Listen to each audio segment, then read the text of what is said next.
Today we're going to talk a little bit about the slimy world of crypto sponsorships and how these sponsorships work. And we're going to focus on one type of sponsorship today. Now, I'm not going to mention any names or use the exact numbers that they offered me because for privacy reasons, I'm going to basically make up some numbers that proportionally are about right and are very believable and could actually be an offer. I've been offered many of these in the past years, and especially in the past year since the bull run has started, I have never accepted one. But this is kind of the structure that some people might have actually accepted a sponsorship. Now, the way the sponsorship is actually set up is very interesting. The person offering the sponsorship doesn't actually give you any money or give the influencer any money. The influencer actually has to spend money to actually get the sponsorship, which is really, really weird. So what they offer you is like, hey, you do a promotional video for me, and in return for compensation, we'll give you the chance to buy our coins pre-ICO. Let's say like their target ICO price is 30 cents a coin. They'll offer it to you or me at 5 cents a coin, and they'll have like kind of a tiered cash out. Like you can only cash out once every 3 weeks or something. On the day of the ICO, you can only cash out maybe 25%, and then it's like a 25% basically tiered cash out every 3 weeks. Now, why do they offer this sponsorship? They offer no upfront payment, so it costs absolutely nothing to them. Remember, they're minting these coins essentially for free, so it doesn't cost them anything to sell you the coins. And in fact, if I buy, let's say, 10,000 of these coins at like 5 cents, hoping to sell them for 30 cents, they're getting like $500-600 from me. So in addition to getting free marketing, they're also getting $500 from me, maybe to kickstart whatever project they're doing. So if you're one of these sponsorships, you might as well just not offer me these kind of sponsorships because I'm never going to agree to them.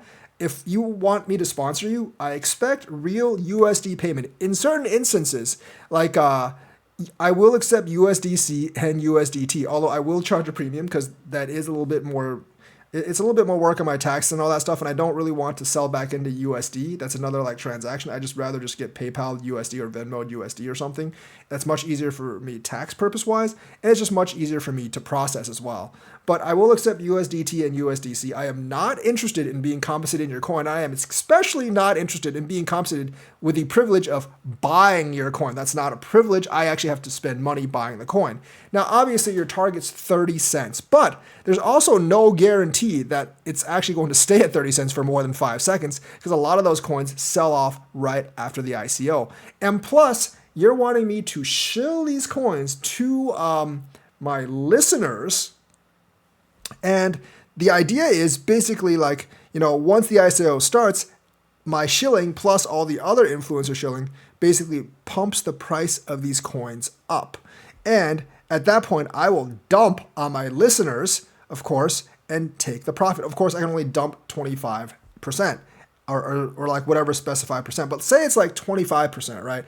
I buy at 30 cents. I dump like 25% of them I buy at 5 cents, sorry. I dump 25% of them at 30 cents. I've already made a profit there. And then the others, if the coin is still alive in 3 or 4 weeks, that's just another question. A lot of these coins do actually die off or basically lose 90% of their value afterwards. So the initial amount is I got to think like, hey, if I buy for 5 cents and I can dump 25% of it right at start, will this coin get above 20 or 25 cents? Because if that's the case, then I make profit that way. It's kind of a risky sponsorship. There is zero risk for the person offering the sponsorship, by the way. And basically, the person doing the sponsorship not only has to dump on their customers or their listeners, which I believe is completely immoral, but also they have to bet that liquidity is going to be there for them to sell out, actually to make a profit at the beginning. Because if they don't make a profit immediately, they're most likely not going to make a profit. Now, for the influencers that are talking about XRP, that are talking about Cardano, Bitcoin, Ethereum, you don't have to worry. We're not part of these sponsors. Those are not offering us sponsorships. Those coins are big enough to basically make it on their own, and they don't need people shilling them for the most part. So they're not paying anyone to shill. But if you hear like someone that is like saying like, yeah, you should definitely buy a lot of this specific new coin or new meme coin or new protocol or whatever, and they keep shilling it over and over and over again, like we'll mention new coins every once in a while and be like, yeah, it's pretty good, whatever. But if they keep on shilling it over and over and over again, and like they just like are like, oh, you must buy this coin, know that they might just be sponsored by one of those coins. And they're trying to raise the price up as much as possible in order for them to sell at ICO. And they can especially be sponsored by one of those coins if they're trying to hype an ICO, because this all the time happens all the time. So you need to take any of that hype with a huge grain of salt, because these are the type of sponsorships where the influencer essentially takes all the risk, and the way they make money is to get you, the listener, to actually buy the ICO so they can dump on the ICO date. And like I said, I've been offered many of these in the past.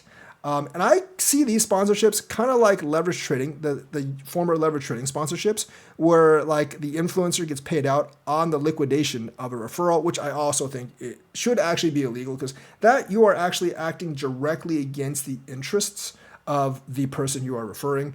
And I don't mind an actual rule against that, because I almost consider that fraud. Actually, I do consider that fraud. And this particular type of sponsorship is honestly not that much better, because generally the thing to do is to dump at ICO on the people that you're trying to get to buy the coin. And that's how the influencer and the incentive works, because they think the influencer will make more than one video and keep on mentioning it in his live streams or whatever, because he wants that ICO price to be as high as possible.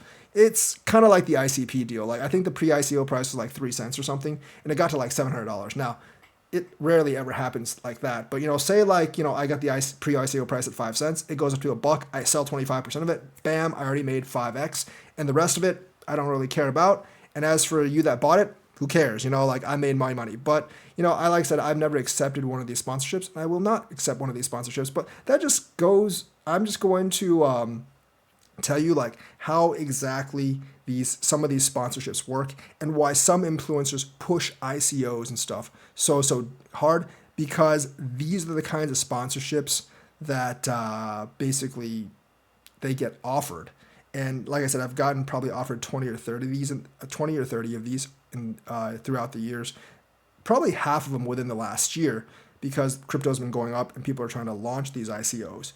But yeah, that's something that you as a listener should actually be wary, because not everyone discloses that they are actually like being paid to promote something. So that's the news for today. Let me know what you think. Like and subscribe. Hit that bell notifications button. Thank you, and have a nice day.